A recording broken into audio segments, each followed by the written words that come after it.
toutes, bonjour à tous. Comme vous le savez depuis quelque temps en regardant mes vidéos, vous savez à quel point j'aime la cuisine. J'aime cuisiner. Mais j'aime aussi à m'interroger, quand mon emploi du temps me le permet, sur l'origine de ce que nous mangeons. Le pourquoi. Selon les pays, les régions, les traditions culinaires ne sont pas les mêmes. Par exemple, pourquoi le bœuf bourguignon est-il bourguignon et non pas guinéen ou danois? Mais d'ailleurs, le bœuf bourguignon est-il réellement bourguignon? Je vous laisse réfléchir. Autre exemple, les pâtes, italiennes ou chinoises. Si vous tapez origine des pâtes sur Google, un drapeau italien apparaît.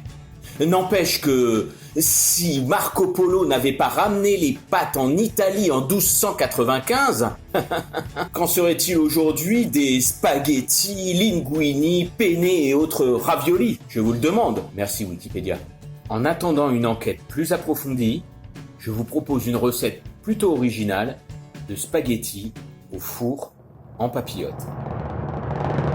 Pour 2 personnes, vous aurez besoin de 170 g de spaghettis, complètes ou pas, ça c'est vous qui voyez, 150 g de crevettes que vous aurez décortiquées, 100 g de tomates cerises, 2 gousses d'ail, 2 cuillères à soupe de capre, 10 centilitres d'un vin blanc sec, l'équivalent de 2 cuillères à soupe de persil, une cuillère à café de piment d'Espelette, du sel de mer et du poivre pour assaisonner.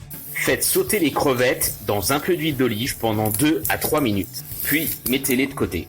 Faites ensuite dorer l'ail, puis ajoutez les tomates, les capres, le vin, le piment d'Espelette, du sel et du poivre. Mélangez et laissez mijoter à feu. En même temps, faites cuire les pâtes à peine 6 minutes. Profitez-en pour préparer votre bol avec une grande feuille de papier sulfurisé par-dessus de cette manière. Déposez-y les pâtes, la sauce avec les crevettes et refermez avec une ficelle de cuisine pour faire comme une aumônière. Enfournez-le pour 15 minutes, four préchauffé à 180 degrés. Une fois cuite et dans leur bol, saupoudrez de persil haché. En terminant la cuisson de cette manière, vous imprégnez vos pâtes de la saveur des autres aliments grâce à la vapeur qui s'est formée dans la papillote. Comme d'habitude, rendez-vous sur YouTube, Facebook, Instagram et surtout partagez. Il y a des gens que vous connaissez qui m'ont dit qu'ils n'avaient pas encore vu mes recettes. Ça, c'est pas normal.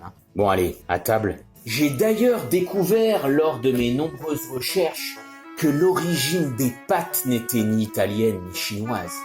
Quelques 1000 années avant Jésus-Christ, les Grecs et les peuples nomades du Moyen-Orient produisaient et mangeaient déjà des pâtes. Pardon, on n'a plus le temps. Tant pis, je mettrai le lien à la fin de la vidéo.